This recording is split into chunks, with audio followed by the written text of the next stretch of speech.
क्या करोगे देश में इतने चमचमाते हाईवे बनाकर? कोई ऐसी गली बना जहां देश की बेटियां कम से कम सुरक्षित हों। बेटियों के नाम पर राजनीति एक बार फिर से अपने काम पर। नमस्कार, मेरा नाम है सौरभ और आप देख रहे हैं भारत न्यूज़। आज हाजरत पर बड़ा हल्ला हुआ है, बहुत राजनीति हुई है, लेकिन क्या सच में किसी को कोई फर्क पड़ा? लोगों ने इसमें भी जात और धर्म को देख ही लिया। अगर इन नेताओं को सच में फर्क पड़ा होता तो शायद धर्म और जात की राजनीति न सुनाई देती। वो सिर्फ अपराधियों को सजा दिलाने की बात करते, पर यह हो न सका और एक बार फिर से उस लड़की की मौत एक रहस्य बनकर रह गई। वो इंसाफ से अछूती रह गई है, यहां तक कि उसको उसकी मां ने आखिरी बार देखा तक नहीं। पोस्टमार्टम की रिपोर्ट कुछ और थी और कुछ और हो गई। हमारे देश के सुप्रीम कोर्ट के एक जज हैं, नाम है मार्कंडे काटजू। उन्होंने हाथरस रेप केस को भारत में बढ़ती बेरोजगारी से जोड़ दिया है। वाह भैया हमारे देश के जज। उन्होंने कहा सेक्स मर्द की सामान्य इच्छा है। कहा भी जाता है कि खाने के बाद अगली ज़रूरत सेक्स होती है। भारत जैसे रूढ़िवादी देश में सेक्स शादी के बाद ही किया जा सकता है, लेकिन जब बड़े पैमाने पर बेरोजगारी हो तो बड़ी संख्या में युवाओं की शादी नहीं होगी, क्योंकि कोई भी लड़की बेरोजगार से शादी नहीं करेगी। शादी ना होने पर बड़ी संख्या में युवा लड़के सेक्स से वंचित रह जाएंगे, जबकि उनकी उम्र हो गई है कि वह अपनी सामान्य ज़रूरत को पूरी करें। काटजू ने आगे भी लिखा है कि भारत की अभी आबादी 135 करोड़ है, मतलब जिस तेजी से आबादी बढ़ी उस तेजी से नौकरियां नहीं बढ़ी। काटजू ने आगे कहा कि अगर रेप केसों को कम करना है तो बेरोजगारी को कम करना होगा। वाह भाई, चलिए अब बात कर लेते हैं कुछ आंकड़ों पर लेकर। नेशनल क्राइम रिकॉर्ड ब्यूरो यानी एनसीआरबी की इस साल जनवरी में आई सालाना रिपोर्ट कहती है कि महिलाओं के खिलाफ अपराध के मामलों में उत्तर प्रदेश सबसे आगे है।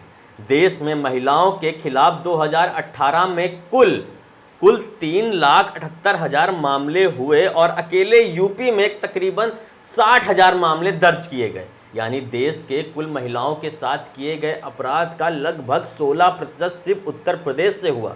इसके अलावा प्रदेश में कुल रेप के मामले 4,300 के आसपास हुए, यानी हर दिन 11 से 12 रेप दर्ज किए गए। खास बात यह है कि उन अपराधों पर तैयार की गई रिपोर्ट है जो थानों में दर्ज होती है। इन रिपोर्ट में कई ऐसे केस रह जाते हैं जिनकी थाने में कभी शिकायत ही दर्ज नहीं होती, जैसा हम आप देख रहे हैं। एनसीआरबी देश के गृह मंत्रालय के अंतर्गत आता है। महिलाओं की सुरक्षा को अपनी वरीयता बताने वाले CM Yogi Adityanath news channel के इंटरव्यू देते समय सूबे में न्यूनतम अपराध की बातें करते हैं और दूसरी ओर उन्हीं की सरकार विधानसभा में अलग आंकड़े पेश करती है। हर दिन इंडिया में 78 रेप केस होते हैं। सबसे बड़ी बात यह है कि 2019 में 32,000 के आसपास केस हुए, जिसमें 11% दलित की लड़कियां थीं। आंकड़ा अपने में ही डरावना है। ये आंकड़े सिर्फ 2019 के हैं। निर्भया कांड होने की बात करें, यानी 2013 से 2019 तक तो देश में 2,42,000 रेप केस हो चुके हैं, यानी 95 रेप केस हर दिन, तकरीबन 4 रेप केस हर घंटे। अब आप भी सोचेंगे कि देश में हमारी बेटियां और बहन कितनी सुरक्षित हैं।